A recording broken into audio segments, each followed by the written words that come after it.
여러분 질문 하나 드리고 시작해 볼까요? 여러분 있을 때 감사합니까? 없을 때 감사합니까? 네. 다들 지그시 미소 짓고 있는 거 보니까 없을 때는 감사가 안 되고 있을 때 된다는 거죠. 힘들 때 감사가 됩니까? 평안할 때 감사가 됩니까? 그렇죠. 그런데 우리의 감사와 또 평안에 대한 마음 상태는 사실은 위험성에 비해 반비례합니다. 여러분, 없을 때 위험할까요? 있을 때 위험할까요? 있을 때 위험. 우리가 힘들고 어려운 일을 당할 때 위험할까요? 아니면 평안할 때 위험할까요? 평안할 때 위험한 거죠. 예를 들어서 내가 벌어들이는 것보다 벌어들이는 것은 쉬워요. 이 땅에 사람이 없을 때는 열심히 일만 하면 되니까. 그런데 재산이 생기고 물질이 생겨서 풍족할 때에 자녀들에게 나눠주거나 그걸 관리하는 일이 훨씬 시험에 들고 어려운 것입니다. 박보다 안이 더 시끄러운 법이비. 여러분, 이스라엘 백성들이 지금까지는 없었어요. 그죠?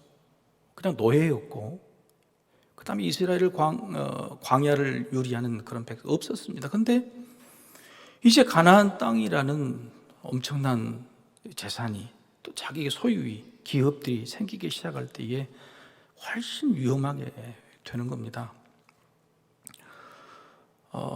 특별히 여러분 지난주까지는 요단 동편입니까? 서편입니까? 이거 헷갈리시면 안 됩니다. 그죠? 요단 동쪽에 있는 땅들을 세 지파, 므낫세 반 그리고 르우벤 갓 지파에게 나누어 주었습니다. 그런데 이 땅들은 하나님께서 원래 약속하셨던 땅이 아니었어요. 그죠? 하나님이 약속하신 땅은 요단강을 넘어서 있는 땅인데 하나님이 약속하지도 않은 땅을 보니까 너무너무 풍성하거든요. 달라고 하는 겁니다. 하나님은 너그러운 분이시라 달라고 하니까 주는 거죠. 그래서 그들이 전쟁을 마치고 와서 그 땅을 차지했는데, 여러분, 하나님께서 약속하시지 않는 것들은 더 의무감으로 책임감으로 잘 지켜야 돼요. 우리가 기도하지 않았던 것들이 응답이 됐다, 또 하나님이 생각지도 못한 것들을 주셨다 그러면 더 감사한 마음으로 책임감으로 그걸 지켜야 되고 하나님께 드려야 되는데 그것이 안 됐어요. 그래서 요단 동편에 있는 지파들에게 나눠준 땅들은 이후로 하나도 지켜지지가 않았어요. 다시 이방 민족들에게 빼앗기고 말았다고 하는 사실을 반드시 기억해야 된다는 겁니다. 요단 서쪽 땅이나 요단 동쪽 땅이나 하나님께서 이스라엘에게 땅을 분배하는 규칙은 두 가지라는 거죠. 땅을 얻는 것보다 나눠주는 것이 훨씬 많아요. 그렇죠? 예를 들어서 집에서 예를 들어서 하루 먹고 하루 벌어서 하루 먹고 산다 그러면 별로 걱정이 않을 건데, 점점 재산이 나고 많다 그러면은 유산 산속에 문제가 있다고 그러죠. 최근 들어 저 친구의 목회자도 사실 유산 상속에 관한 집안에 분쟁이 있어요. 이건 어떻게 할 수가 없는 거예요. 믿음은 기도로도 안 되는 거예요. 그래서 저에게 아는 변호사 있느냐 이렇게 부탁이 왔었어요. 그 사연을 들어보니까 참 안타깝고 애틋하다는 생각이다. 우리가 참 지혜로워야 되는데 특별히 뭘 얻고 벌고 쌓는 것은 쉽지만 쌓여 있는 것을 관리하고 나눠주는 것은 정말 어렵다는 것이죠. 하나님께서는 이걸 아셨어요. 그래서 가나안 땅을 얻는 전쟁은 하나님께서 전부 앞장서서 다 해주셨지만은 그걸 나눠주는 것은 너희들이 한번 해봐라. 이게 얼마나 어려운 일인지 해봐라. 그래서 기준을 두 가지 세워주는 거예요. 첫 번째는 뭐냐면 공정성이죠. 그렇죠? 그래서 공정성의 방법으로 뭘 택하셨어요? 제비뽑기를 했다고 해요. 제비뽑기를 했다는 겁니다. 어제도 제 친구 목사님을 만났는데 제가 여러 번 말씀드렸지만 그분은 담임 목사가 된 방법이 제비뽑기였다 그러잖아요. 어제도 그 이야기 하더라고요. 6대5로 됐다고. 제비를 11개를 넣었는데 5대5까지 똑같은데 마지막 11번째 제비가 자기였다고. 그러니 자기는 부족하고 못나고 열심히 안 됐지만은 지금 10년이 가까운데 교인들이 하나님이 저분을 뽑아주셨다고 한 말 때문에 참 감사하게 목회를 하고 있다고 이렇게 생각하는 거예요. 그러니까 제비를 뽑는다는 것은 하나님이 우리에게 허락하신 공정성이라는 굉장히 중요한 잣대입니다. 믿음이 있는 한은 그렇다는 거예요. 하나님은 바로 그 방법을 보여주셨죠. 두 번째는 대표성입니다. 그래도 사람이 뭔가를 제비 뽑는 절차도 해야 되고 그러죠. 그래서 첫 번째는 믿음의 지도자 제사장 엘르아살, 그리고 정치적인 지도자 여호수아, 그리고 그 사람들이 일방적으로 한 것이 아니라 모든 지파의 대표 족장들을 불러서 제비 뽑기 기업을 나눠주는 일들을 주관했다고 하는 거죠. 결국 그렇게 해서 나눠주는데 다툼이 없도록 하나됨을 유지하도록 그렇게 하나님께서 절차를 마련해 주셨다고 하는 겁니다. 사랑하는 성도 여러분, 하나님께서 우리가 하나 되기 위해서 만들어준 절차를 우리가 잘 지킬 수 있기를 소망합니다. 우리가 함께 기도하고 결정했던 것들은 우리가 충성되이 지키는 마음이 있어야 돼. 혹시 마음에 불편이 있고 내게는 부족함이 있고 또 조금 누군가에게도 좀 덜 받는 마음이 있더라도 해야 돼. 걱정입니다. 내년에 저희 교회 또 황정직 선거가 있어요. 또 누군가는 상처받고 화가 나서 교회를 떠날 것이 두려워. 그래서 저도 그냥 지금이라도 제비를 뽑았으면 좋겠다. 근데 어제도 이제 그런 이야기를 했거든요. 친구 목사님. 그랬더니 어떤 교회가 제비를 뽑았는데 4번째까지 제비를 안 뽑히더라는 거예요. 항전 직분자가 선거를 했는데 4번이니 10년 동안을 제비 뽑았는데 안 뽑히니까 시험 들어서 가버렸다. 교회를 떠나버렸다. 여러분, 이런 경우는 어떻게 해야 될까요? 하나님이 나를 택하시지 않는가 보다는 생각을 할 수도 있다는 거죠. 참 세상이 아무리 공정성을 기한다 그래도 우리가 믿음으로 이걸 받아들이고 수용하는 문제에 대해서는 굉장히 어려운 점이 있다고 하는 것이죠. 결국 이런 문제에 대해서 문제의 원인을 직감한 한 사람이 등장을 합니다. 아무리 땅을 공정하게 분배하고 대표성을 가진 사람들이 그걸 잘 나눠줘서 끝냈다 하더라도 하나님께서 기업을 나눠주신 이 목적, 땅을 받게 된 다음에 있을 때 관리하는 방법에 대해서 누군가는 경종을 울려주고 모범을 세워줘야 할 필요가 있다는 거예요. 여호수아서를 보면은 땅을 나눠주는 이 과정들이 길게 이제 기록이 되어 있습니다. 이후로. 그런데 12지파에게 나눠주는 이 작업 말고 개인 사람에게 땅을 2번 나눠줍니다. 누구에게 나누자면 오늘 읽으신 본문의 갈렙과 또 누구일까요? 여호수아에게 땅을 나눠줍니다. 근데 여호수아 갈렙에게 하나님께서 땅을 주신다고 약속했어요. 왜 그랬을까요? 그렇죠. 40여 년 전에 가데스 바네아에서 저 땅을 정탐하는 정탐꾼 중에 유일하게 하나님의 인도하심을 전적으로 신뢰하고 들어가자 할 수 있다라고 말한 여호수아 갈렙에게 하나님께서 너희는 나를 온전히 쫓았으므로 내가 너희에게 2가지 약속을 해. 하나는 가나안 땅에 들어갈 수 있다. 죽지 않고 들어갈 수 있는 축복. 또 하나는 네가 밟는 네가 택한 땅을 내가 너희와 너희 자손에게 주겠다고 약속을 했죠.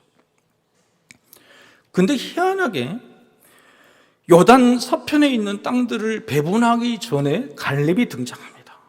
갈렙이 등장하고요. 여호수아는 언제 땅을 분배받냐면 그 모든 지파의 땅 분배가 끝난 제일 마지막에 땅을 분배를 받아요. 여호수아하고 갈렙하고 동급이니까 받으려면 한꺼번에 처음에 받든지 마지막에 받든지 그러는데 왜 처음에는 갈렙이 받고 그 다음에 지파에게 싹 나눠준 다음에 마지막에는 여호수아가 받았을까? 이유가 있는 거예요. 갈렙에게는 대표자가 하지 못한 뭔가 모범을 보이지 않는 총대를 메는 역할을 오늘 하게 만드는 것이고, 여호수아는 뭐냐면 나중에 받은 땅이 딘납세레라고 해가지고 자기 지파에 있어서도 굉장히 열악한 곳, 황폐한 곳을 받게 됩니다. 그래서 지도자는 모든 사람들이 다 받고 난 다음에, 그리고 나서 받아야 될 몫이 있고 자격이 있더라도 마지막에 그 마지막 부분에 있어서 받는 것, 그게 바로 지도자다운 선택이라고 이제 보여주는 거죠. 자, 그 갈렙은 그러면 어떻게 먼저 받게 됐느냐? 이유는 딱 한 가지입니다. 한번 따라해 보실까요? 숙제를 하려고 하는 거예요. 자, 이스라엘 백성들에게 땅을 나눠주시는데 하나님이 무슨 의도로 나눠주신 거예요? 지금 이스라엘 이 땅을 하나님의 땅으로 만들어야 될 숙제가 모든 지파에게 있는 것입니다. 아직도 정복하지 못한 곳이 있고 우상의 잔재가 남아있는 것인데, 땅을 나눠주면서 잘 먹고 잘 살아라, 이제 끝이다, 이제는 모든 평안의 길이 열렸다, 그게 아니고 그 땅을 주서 이제는 모든 지파들이 열심히 노력해서 이 땅을 하나님의 땅으로 만들 숙제가 있는 거예요. 근데 이스라엘 백성은 이제 전쟁도 끝나고 40년의 광야도 끝나고 그러니까 아이고 이제야 좀 발 뻗고 자자, 좀 쉬자, 이런 마음이 안 들겠습니까? 그런 생각이 들겠잖아요. 바로 그럴 때 갈렙이 손을 들고 탁 나타나는 겁니다. 저요! 저에게 먼저 땅을 주십시오. 지파에게 땅을 주지 마. 제법 복귀를 하기 전에 저에게 먼저 주십시오라고 등장하고 있는 겁니다. 갈렙이요, 오늘 본문에 보면은 막 자기 자랑이나 자기 욕심 같아요. 나는 땅을 받을 자격이 있다. 하나님께서 나를 약속해 주셨으니 지파에게 땅을 분배하기 전에 나에게 주는 것은 당연하다고 말하는 거지만 그렇지 않습니다. 여러분, 이 설교나 이런 찬양을 많이 이 산지를 내게 주소서, 이 산지를 내게 주소서라는 딱 개념을 보면 어떤 생각이 들어요? 어떤 기도를? 하나님, 내가 이 산지를 주시면 내가 하여튼 감사하고 하여튼 내 기도 제목이 응답되면 또 하나님께 영광 올려드리겠습니다 하고 하는 어떤 그런 약속 같은 것인데, 여러분 그게 아니에요. 갈렙이 이 산지를 내게 주소서 하는 것은요, 주시면 내가 잘하겠다는 것이 아니라 이미 하나님께 내게 주신 숙제를 감당할 숙제를 제대로 내주십시오라고 말하는 거예요. 그래서 갈렙이 요구한 땅이요, 어떤 땅이냐면 의미가 있어요. 요단 동편에서 이 받은 사람들은 자기 땅이 좋아 보여서 좋은 땅을 찾으려고 그랬잖아요. 근데 갈렙이 달라고 한 땅은요, 아낙 자손이 거하는데 헤브론 땅에 가장 척박한 것이에요. 이게 왜 숙제인 거 아세요? 아시죠? 가데스 바나에 40년 전에 그 가나안 땅의 아낙 자손들을 보고 전부 다 사람들이 믿음을 포기하고 40년 고생을 하게 된 거잖아요. 한 번 실패, 하나님께 지은 죄를 언젠가는 누군가가 해결해야 된다는 거예요. 그래서 그 아낙 자손이 거한 곳 헤브론 땅을 나게 달라는 거예요. 우리가 하나님께 죄를 지었던 그 숙제, 하나님께 우리 충성과 믿음을 보여주지 못한 숙제, 누군가는 해결해야 되는데 그걸 내가 하겠다는 거예요. 그 아낙 자손은 하나님의 인도하심과 은혜로 반드시 굴복시킬 수 있다, 정복할 수 있다는 것을 내가 보여줘야 되는 그 숙제를 내가 하겠다는 거예요. 누구나 다 잊어버리고 다 끝났다고 생각하고 넘어가려고 했던 그 일을 갈렙은 자기가 하려고 했다 하는 것입니다. 이 산지를 내게 주소서라는 말을, 기도를 쉽게 섣불리 해서는 안 되는 거예요. 여러분, 하나님께서 내게 이걸 주시면 내가 어떻게 하겠다고 그런 말을 여러분 쉽게 해서는 안 돼요. 우리가 기도 제목을 던질 때 그런 기도를 굉장히 많이 하는데 그것은 그게 아니에요. 남들이 가지 않는 것, 오랫동안 묵었던 숙제, 내 마음에 뭔가 넘어가고 가버리고 했던 그런 문제들을 내가 책임지고 먼저 해결하겠습니다 라는 그런 마음이 있는 것이죠. 여러분, 그래서 이 갈렙의 이 마음이 굉장히 중요했던 거예요.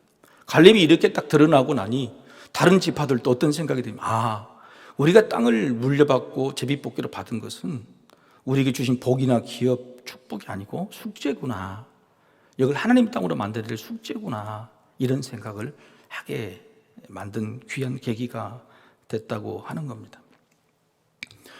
여러분, 이런 해석이 가능한 것은요, 갈렙이 이런 이야기를 하니까요, 여호수아의 마음은 어떻겠어요? 한번 생각해 보세요. 지금 여호수아는 지금 요단 이 동편에 있는 땅 세 지파를 나눠주고 요단 서쪽에 있는 사람들 제비뽑기에서 이제 지파들에게 나눠줄 준비를 다 하고 있는데 갑자기 자기와 동역했던 그 사람, 아마 여호수아보다 대여섯 살 낮은 좀 어릴 겁니다, 갈렙이. 지파들하고 나눠주려고 모든 준비를 다 했는데 갑자기 갈렙이 손들어가지고 초를 치는 거 아닙니까? 지금 땅을 달라고 그러니까. 갈렙 같은 그 가나안 땅에 전쟁을 했던 지분이 있는 사람, 공로가 있는 사람은 또 손을 들 수 있을 거 아니에요? 여호수아의 마음은 굉장히 언짢을 수도 있었어요. 그런데 갈렙의 이야기를 들으니까 갈렙이 어떤 마음을 했던 것을 알게 된 거예요. 그래서 갈렙이 여호수아가 이렇게 이야기를 합니다. 13절 한번 보시죠. 13절 같이 한번 읽어보겠습니다. 같이 읽어보시죠. 시작. 여호수아가 여분네 아들 갈렙을 위하여 축복하고 헤브론을 그에게 주어 기업을 삼게. 어떻게 했다고요? 축복했다. 너무너무 기쁘다. 갈렙, 네가 땅을 기업으로 받은 그 목적, 의도가 뭔지를, 그리고 다른 사람들은 좋은 땅을 받으려고 좋은 땅을 제비 뽑으려고 했는데 너는 가장 가기 싫었고 누구도 하기 싫은 그곳을 달라고 했던 그 마음.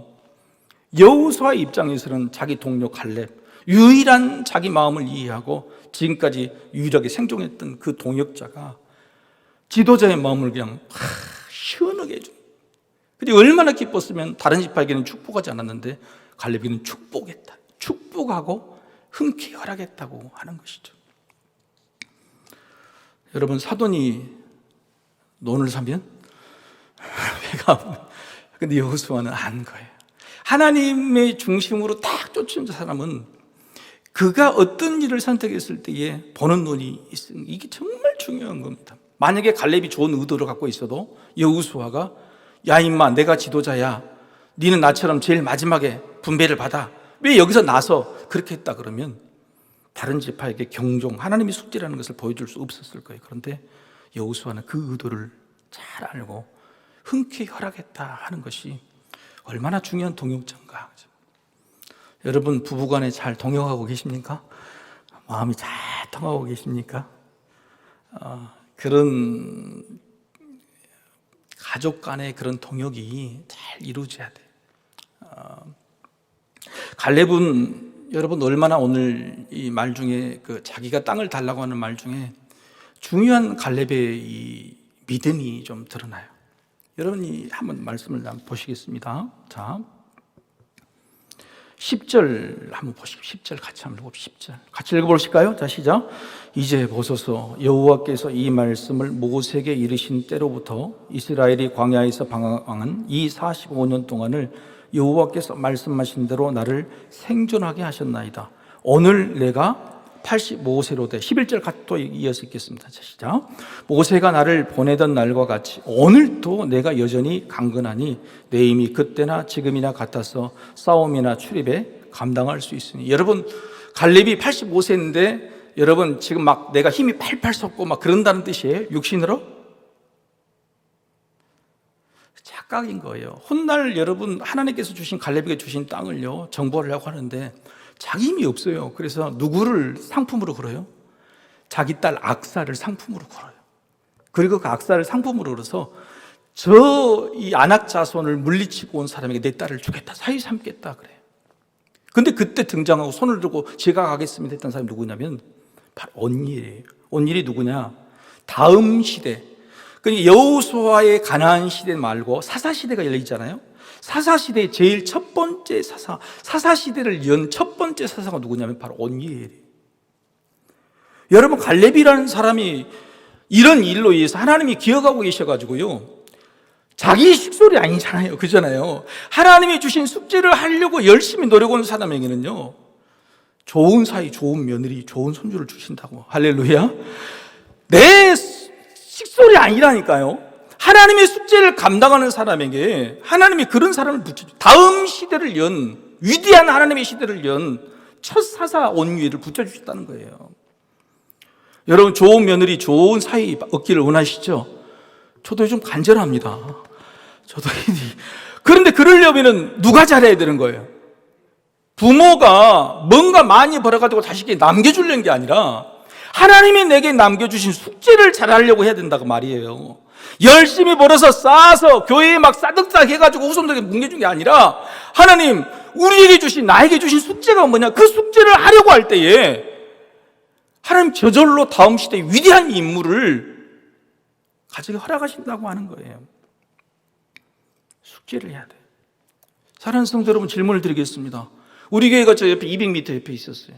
근데 왜 여기로 옮겼을까요? 여기로 옮겨가지고 지금 15년째 빚만 득실나게 갖고 있게 왜 여기로 옮기셨을까요? 우리는 기도했지 않겠습니까? 이 산지를 내게 주소서라고 여러분 뺑뺑 잡아더라 기도했지요. 저도 했어요. 저기서 오면서 매일 새벽 기도 저녁마다 뺑뺑 잡아 이 산지를 내게 주소서 기도했는데 그게 뭐예요 도대체? 10몇 년 동안 뭘 하려고 그런 거예요? 이 엄청난 땅값 올라가서 우리 자손 다음 세에게 물려주려고요? 이유를 알아야 될 거 아닙니까? 왜 이 땅, 이 산지를 주셨는지 이유를 알아야 될 거 아니에요? 그게 왜 그랬을까요? 저는 제가 담임 목사님부터 그게 고민이었어요. 하나님 왜 이렇게 빚을 많이 지게 하셨습니까? 그리고 왜 여기 옆에 옮겼습니까? 거기서 거긴데. 근데 이유가 있었어요. 왜냐하면 바로 이곳이 젊은 사람들이 모이는 곳이 될 줄 하나님이 아셨던 거예요. 동명동이 예전에는 정말 죽은 곳이었잖아요. 근데 지금은 광주에 있는 모든 젊은 사람들이 몰려드는 것이에요. 푸른 길을 보십시오. 우리가 찾아갑니까? 저절로 찾아옵니까? 찾아오는 것이. 하나님께서 저기서 여기로 옮기신 이유는 뭐냐면, 이 산지를 옮기신 이유는 하나님께서 우리에게 영혼 구원이라는 숙제를 주신, 그것 때문에 주신 거예요. 그러면 이 산지를 내게 주시라고 기도했던 우리들은 뭐냐면, 그 숙제를 하려는 마음이 있어야 되는데, 빨리 빚 갚고 여기서 건물 올리자, 예배당 짓자, 그거야말로 정말로 이 산지를 주소서, 내가 아주 어떤 생각이란 말이에요. 하나님 여기를 오셔가지고 옮기게 해준 이유는 뭐냐면, 젊은 사람들 여기 있으니까 그 사람들 영혼 구원해라는 거예요. 바로 그것이 우리에게 주신 숙제예요. 갈렙의 마음이라는 거예요. 그 숙제를 하려고 할 때에 하나님께서 다음 세대의 온일 같은 위대한 지도자를 우리 가정에서, 우리 교회에서 허락해 주실 줄로 믿습니다. 바로 이것을 우리가 남겨주는 일이 굉장히 중요하다 하는 겁니다. 여러분, 갈렙이 이 말을 뭐라고 하냐면, 45년 동안 하나님이 나를 살려주셨다는 거예요. 자, 45년 전에 약속을 했죠. 가나안 전탕골에 좋은 이야기를 해서 하나님께서 너에게 땅을 주겠다, 들어가게 약속했다는 거예요. 그런데 여러분, 그러시더라도 갈렙이 나이가 많으니까 죽을 수도 있고 그러는데, 하루하루 하나님께서 내게 주신 약속, 그것이 뭔가를 생각해봤던, 기도해봤던 거예요. 그것은 내게 주신 축복이 아니라 숙제였구나. 여호수아와 갈렙만 가나안 땅에 들어가게 하신 그 이유, 그것은 우리에게 주신 축복이 아니라 숙제였구나. 나는 그 숙제를 반드시 감당해야 되겠다. 이날에 오기만을 기도했던 거예요. 45년이 지나도 갈렙을 죽이시지 않습니다. 생명을 불러가지 않습니다. 85세가 됐는데도 하나님께 불러가시지 않는 이유, 여전히 나에게는 숙제가 남았구나. 매일 아침 일어나서 하나님이 내게 오늘 생명을 주신 이유, 나를 살려두신 이유는 숙제를 해라는 것이구나. 가나안 땅에 들어가서 저 지파들이 이제는 끝났다고 잘 먹고 잘 사는 일에 집중할 때에 그게 아니라고, 그 나라를, 그 땅을 하나님의 땅으로, 하나님 나라로 만들어라는 그 숙제를 네가 먼저 시범적으로 해라고 하는 그 숙제 때문에 나를 죽이시지 않는 거구나. 85세가 될 매일 아침 일어나서 그렇게 기도한 거예요. 그래서 여러분 10절과 11절에 보면 오늘이란 말이 두 번이나 등장해요. 오늘 그래. 내게 45년은 매일매일이 오늘이었다는 거예요. 하나님이 내게 주신 숙제, 오늘 일어나면서 다시 한번 깨닫고 다시 한번 생각하면서 그걸 기다렸다고 하는 거예요. 죽을 날만 기다린 게 아니란 말이에요. 숙제할 날을 기다린 거예요. 여러분 12절을 다시 한번 보실까요? 이 산지를 내게 주소서 하는데 그 산지를 그냥 주라는 게 아니에요. 첫 번째 앞부분만 제가 읽겠습니다. 그날에 여호와께서 말씀하신 이 산지를 언제 주라고요? 그래요. 우리는 그 말을 이 산지를 내게 주소가 아니라 지금 내게 주소. 하나님, 내가 45년 동안 죽지 않고 살려주신 그 이유를 바로 오늘이었습니다. 지금이었습니다. 지금 내가 숙지할 수 있는 기회니 하나님 지금 주십시오라고 기도했던 거죠. 여러분, 이게 우리가 살아갈 이유예요. 나이가 많든 적든 하나님께서 내게 맡겨주신 사명, 소명, 숙제가 있다가 그것을 매일 아침 내게 생명 주시고 깨워주실 때 생각해 봐야 돼요. 그래서 그렇게 숙지하려는 마음으로 온전하게 하나님의 뜻을 쫓아갈 때에 그 위에 따르는 복, 내 자손이 되고 내 자녀가 잘 되는 복은 하나님께 절로 주시는 복이다. 할렐루야. 이거를 반드시 기억하셔야 된다고 하는 겁니다. 갈렙은요, 정직한 사람이었어요. 오늘 본문에 보면은 그 사람은 자기 속에 있는 말을 꼬아서 아니면 거짓말을 할 수 있는 그런 사람이 아니었다고. 솔직하게 그래서 충성했다 스스로를 이야기합니다. 나는 내 마음에 거짓이 없었다. 충자가 뭐죠? 가운데 중에 마음에 듬직한 것이 들어있죠. 거짓말은 못하는 사람이었다. 두 번째는 오늘 갈렙에 대해서 평가하는 말 중에 제일 많이 나오는 것이 뭐냐면 신명기나 민수기에서 하나님이 갈렙을 평가하시면서 하신 말씀이 뭐냐면 온전히 쫓았다. 온전히란 말이 뭐죠? 한번 따라해 보시죠. 하나님이 만족하셨다. 이게 온전해요. 그러니까 갈렙을 볼 때에 하나님께서는 갈렙만 봐도 그냥 만족스러운 막 기쁨이 돼요. 여러분 자녀나 누구를 볼 때 보기만 봐도 막 만족이 찾아오고 그런 경우 있습니까? 그러면 얼마나 사랑하고 얼마나 복을 주시겠어요. 그런데 하나님이 갈렙을 볼 때마다 쟤는 나를 만족하게 하는 사람. 여러분, 갈렙이 왜 하나님을 만족시켰는가? 매일매일 일어나면서 하나님이 나를 살려주시고 생명을 주신 목적이 뭔지, 그 숙제가 뭔지를 하려고 그날의 오늘이기를 기도하는 그 사람. 그러니 그 갈렙이 얼마나 마음이 들었겠어요.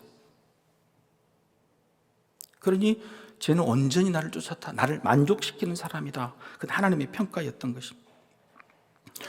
갈렙은 변함이 없는 사람이었어요. 여러분 45년 전에 그때 이에 정탐했던 마음하고 85세 돼서 있는 마음하고 땅을 받은 다음에, 그렇죠? 헤브론이라는 땅을 받은 다음에도 변함없이 여전히 자기 딸을 상품으로 걸고서라도 기어이 숙제를 하려고 했던 사람, 갈렙은 변함이 없는 사람이었다. 이것이 얼마나 아름다워. 그런 사람이 바로 다음 세대의 아름다운 곳을 물려주는 사람입니다. 다음 세대의 리더, 다음 세대의 믿음을 이어갈 수 있는 계승자를 만들어줄 수 있는 사람이라는 거예요. 그것은 능력 있는 사람도 아니고 얼마나 많이 가진 사람도 아니, 단지 하나님께서 내게 주신, 내를 살려주신 이유, 소명을 무엇인지를 알고 매일매일 이루어드리려고 그 숙제를 하고 가려고 하는 그런 사람. 사랑하는 성도 여러분, 여러분이 이 땅에 살아있을 때에 오늘 살려주신 이유가 뭘까? 이 땅에서 반드시 해야 될 숙제가 뭘까? 그걸 한번 생각해 보실 필요가 있다고 하는 겁니다. 세 가지만 정리하고 말씀 마치겠습니다. 따라해 봅시다. 노인이 아니라 영원한 청년으로 살자.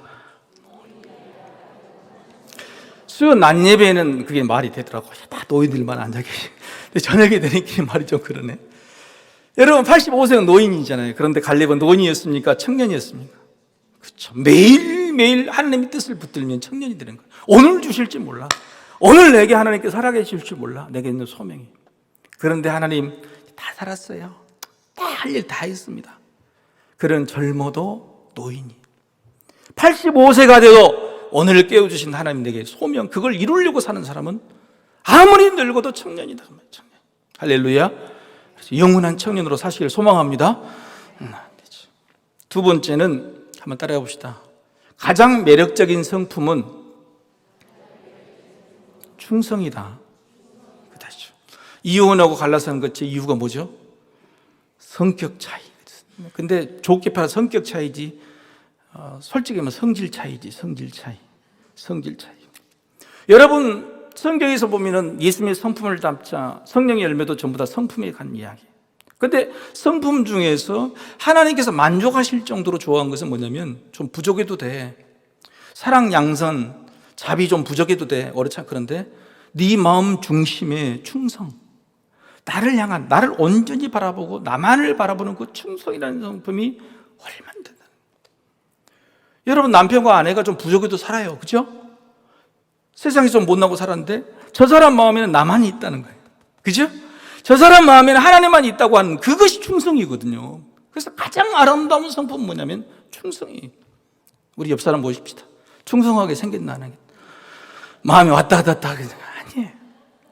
좀 못나고 부족해도 하나님을 향한 그 충성된 마음 가운데가 진득하니 뭔가를 꽉 차 있어서 흔들리지 않는 그 성품, 그 충성이라는 성품이 가장 멋진 성품이다. 갈렙이 바로 그런 사람이, 하나님 기쁨을 주는 그런 사람이었다. 그래서 하나님, 우리 자녀가 마음 가운데 하나님으로 가득 찬 충성된 성품을 가진 자가 되었으면 좋겠다는 것입니다. 여러분 특별한 인생을 살고 계시죠? 살고 싶으시죠? 특별한 인생이라는 게 별게 아닙니다. 오늘 일어나 생명을 주실 때 그 하나님께, 하나님 나를 오늘 살아있게 하신 이유가 뭡니까? 그 숙제를 오늘 생각해보고 오늘이라도 주시면 내가 즉시 달려가겠습니다. 즉시 그 일을 행하겠습니다라는 그 충성심으로 불타오른, 바로 그걸 하나님께서 온전하다, 너는 특별한 인생이다, 네 가정 가문 가운데 다음 세대를 여는 위대한 인물을 주시겠다 약속하실 줄로 믿습니다. 우리 함께 같이 기도하십시다.